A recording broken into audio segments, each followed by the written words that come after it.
రాష్ట్ర బడ్జెట్ అంకెల గ్యారడీ అని బీఆర్ఎస్వి రాష్ట్ర ప్రధాన కార్యదర్శి బొమ్మరబోయిన నాగార్జున ముదిరాజ్ అన్నారు. విద్యారంగానికి 7.5% కేటాయించడం సిగ్గుచేటన్నారు.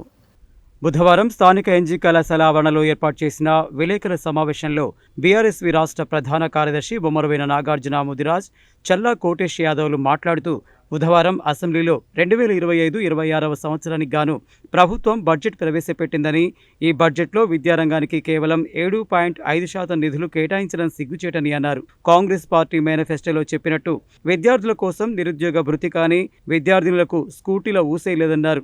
గురుకుల పాఠశాలలకు, సంక్షేమ వసతి గృహాలకు, విశ్వవిద్యాలయాలకు ఫీజు రియంబర్స్మెంట్, స్కాలర్షిప్స్కు సంబంధించి బడ్జెట్లో ఊసేయలేదన్నారు. అరకొర నిధులు కేటాయించి విద్యారంగాన్ని నిర్వీర్యం చేసే విధంగా ఉందని విమర్శించారు.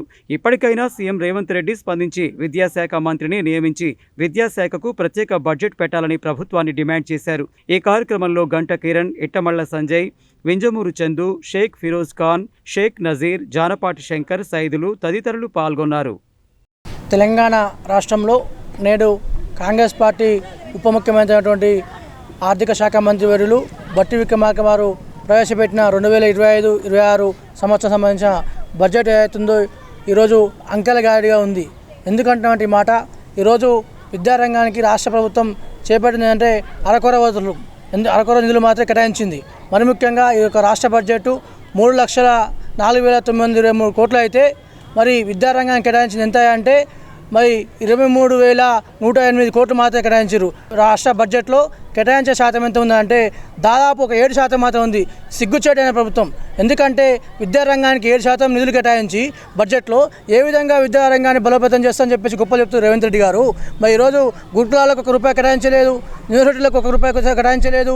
మరి ముఖ్యంగా విద్యార్థులు బడుగు బలహీన వర్గాల విద్యార్థులే చదువుకుంటారు. మరి గవర్నమెంట్ హాస్టల్లో కానీ, గవర్నమెంట్ స్కూళ్ళల్లో కానీ, గవర్నమెంట్ కళాశాలలో కానీ వాళ్ళకు ఫీజు రియంబర్స్మెంట్ సంబంధించి ₹1 కేటాయించలేదు. మరి ఏ విధంగా బడ్జెట్ కేటాయించి ఈరోజు ఇప్పటికైనా మనసు మార్చుకొని మరొకసారైనా ఈరోజు విద్యారంగానికి స్పెషల్ బడ్జెట్ పెట్టాలని చెప్పేసి ఒక ప్రభుత్వాన్ని డిమాండ్ చేస్తున్నాం. మరి ముఖ్యంగా యూనివర్సిటీలకు కానీ, గురుకుల పాఠశాలలకు కానీ, ఫీజు రియంబర్స్మెంట్ స్కాలర్షిప్లకు కానీ ₹1 కూడా 7% నిధులతో ఏ విధంగా సరిపోతాయి? ఏ విధంగా విద్యార్థులు మరి ఉన్నత విద్య అభ్యసిస్తారు? కాబట్టి ఇప్పటికైనా ముఖ్యమంత్రి గారు మనసు మార్చుకొని ఒక ప్రత్యేక బడ్జెట్ విద్యారంగానికి ప్రవేశపెట్టి దాదాపు ఒక 30% యొక్క బడ్జెట్లో నిధులు కేటాయించని చెప్పేసి బీఆర్ఎస్ పక్షాన మరి విద్యార్థుల పక్షాన ప్రభుత్వాన్ని డిమాండ్ చేస్తున్నాం.